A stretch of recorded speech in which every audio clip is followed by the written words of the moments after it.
तुमची इच्छा असूनही तुम्ही लोकांची धारणा बदलू शकत नाही.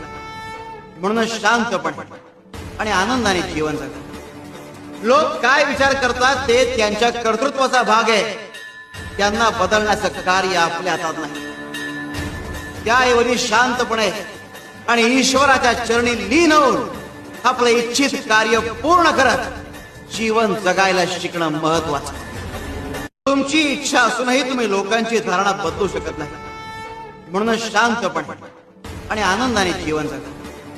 लोक काय विचार करतात ते त्यांच्या कर्तृत्वाचा भाग आहे. त्यांना बदलण्याचं कार्य आपल्या हातात नाही.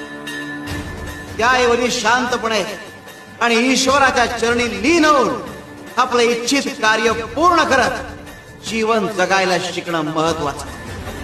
तुमची इच्छा असूनही तुम्ही लोकांची धारणा बदलू शकत नाही.